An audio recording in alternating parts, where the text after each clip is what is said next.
남부지법에서 있었던 주호영 비대위에 대한 가처분 인용 결정 후폭풍이 만만치가 않습니다. 당시 국민의힘은 비상 상황이 아니었다. 따라서 비상 상황을 전제로 비대위를 구성하는 것은 무효다. 법은 정치에 관여하지 않아야 된다. 이런 말이 있겠지만 그럼에도 불구하고 작금의 국민의힘 상황은 도를 넘은 것이다. 당대표를 축출하기 위한 일련의 과정들은 민주주의 국가에서 허용되는 한계를 넘어섰기 때문에 재판부가 어쩔 수 없이 정치 영역에 사법적 메스를 들이댈 수밖에 없었다. 이게 이제 제가 요약한 정리예요. 지난번 가처분 관련해가지고. 법원의 판단 들어보시니까 여러분 어떠십니까? 비상 상황이었다 아니었다 이런 거 판단하는 거. 또 하나 국민의힘 상황은 도를 넘었다. 왜냐하면은 대표 한 명 쫓아내겠다고 지금 합심해가지고 여러 가지 측면에서 무리수를 둔 거 아니냐 이런 얘기잖아요. 당대표를 축출하기 위한 일련의 과정들 이것도 너무 허용되는 한계를 넘었기 때문에 내가 어쩔 수 없이 관여하는 거다. 이게 이제 재판부에서 내린 결정의 요지입니다. 주호영 국민의힘 비대위원장 엄청 화가 많이 났습니다. 가처분 결정이 있었던 26일 날 기자들에게 얘기했습니다. 재판장이 특정 연구 모임 출신으로 편향성이 있고 이상한 결과가 있을 거라는 우려가 있었는데 그 우려가 결국 현실화되었다.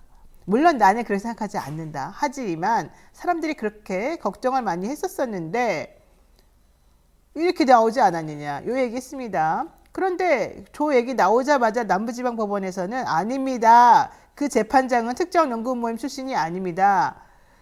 이렇게 말했어요. 여기서 말하는 특정 모임 연구 출신이라고 하는 거는 특정 연구 모임이라는 거는 우리법 연구회 그리고 또 사실은 법원에 국제법 인권과 관련된 그런 연구회가 있어요. 그러한 모임의 멤버가 아니었냐. 아니다. 당신 말은 틀렸다. 이렇게 좀 얘기가 나온 거죠. 어쨌든 국민의힘은요 27일 마라톤 의총을 열어서 법원의 가처분 결과와 관련해서 당헌 당규를 정비한 뒤에 새로운 비대위를 꾸리기로 결정했습니다. 구체적으로는 최고위원 절반이나 2분의 1 이상의 사퇴, 선출직 최고위원의 사퇴 등을 비상상황으로 규정하는 내용을 당헌 당규에 집어넣는다는 것이고요.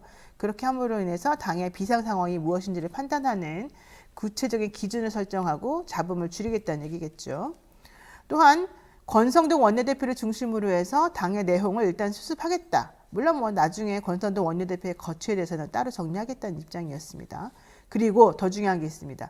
이준석 전 대표의 양두구육 발언 등에 대해서 당윤리위원회에 추가 징계를 촉구하겠다 이러는 겁니다. 원활한 국정 운영을 위해서 당정이 긴밀히 협조 관계를 구축했어야 되는데 이준석 전 대표는 오히려 대통령의 국정 운영과 당의 운영을 앞장서서 방해했고 개고기, 양두구육, 신군부 발언 등을 통해서 당원들에게 모멸감을 주지 않았느냐.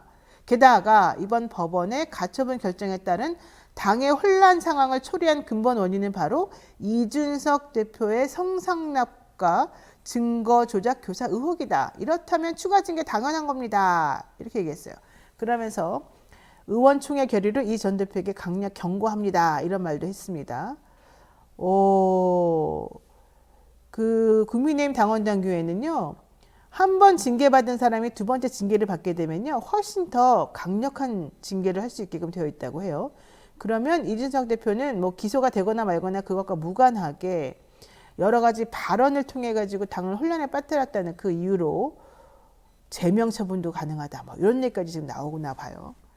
자, 그런데 사실 국민의힘 현 사태에 대한 책임을 져야 될 사람이 꼭 이준석 대표뿐이겠습니까? 물론 이준석 대표 당연히 책임져야 되겠습니다만 그 핵심부에 있는 사람 중 하나는 권성동 원내대표일 텐데 도로 권성동 체제가 된 것은 괜찮는지 그것도 참 의문이죠. 또 당의 의사결정을 대통령이 배후에서 좌지우지해서 이 사달이 난 거다 이렇게 평가하는 분들이 많아요. 그렇다면 그런 상황에서 근본적인 해결책은 없고 오히려 꼼수에 꼼수를 부리는 식으로 문제를 해결하는 거 이게 과연 맞는 거냐 이런 얘기 당연히 할 수밖에 없습니다.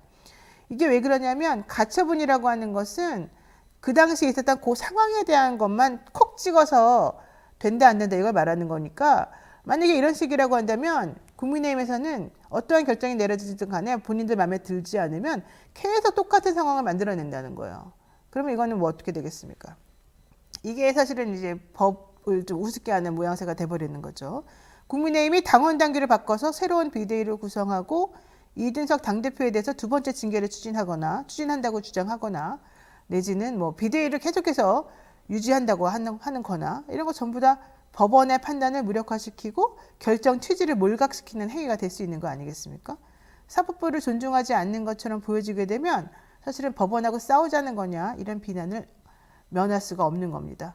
국민의힘 내부에서도 이와 같은 우려는 이어지고 있는 것으로 보여요. 가처분을 둘러싼 문제가 불거진 것은 양두구육이 아니라 징계 이후에 조용히 지내던 당대표를 무리하게 비대위 구성을 하면서 사실상 해임했기 때문인데 그래도 모든 것이 다 빈대 때문이다라고 말하면서 초가삼간 다타는 줄 모르고 빈대만 잡으려는 거 아니냐. 이게 바로 지금 최재형 의원, 지난번에 감사원장도 했고 고등법원 부장도 했던 최재형 원장의 말이었습니다. 그리고 또 시행령 통치로 헌법 유린을 마구잡이로 일삼더니 윤 대통령의 법이 최상위 법인 줄 단단히 믿고 있는 모양이다. 대통령에 대한 윤핵관의 충심, 당신마저 윤심으로 삼으려는 윤석열 대통령의 야심이 참으로 나쁘끄럽다. 이런 얘기를 하는 국민의힘 의원도 있었습니다. 검사의 선택적 법과 원칙으로 국정을 이끌어온 비상식적 태도로 더 이상 국민을 피곤하게 만들지 말아라.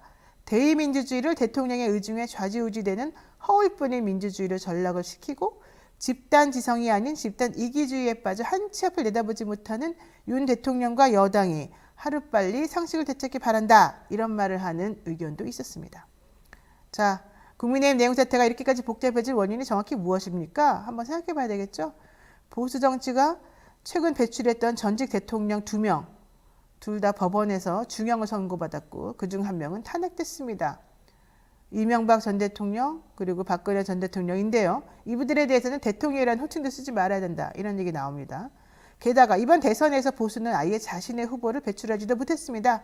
문재인 정부의 검찰 수장을 불러서 대리청정시킨 거 아니겠습니까? 그런데 그 대통령 되고 나서는 모든 게 끝난 것처럼 사실은 아무것도 안 하고 있는 거예요.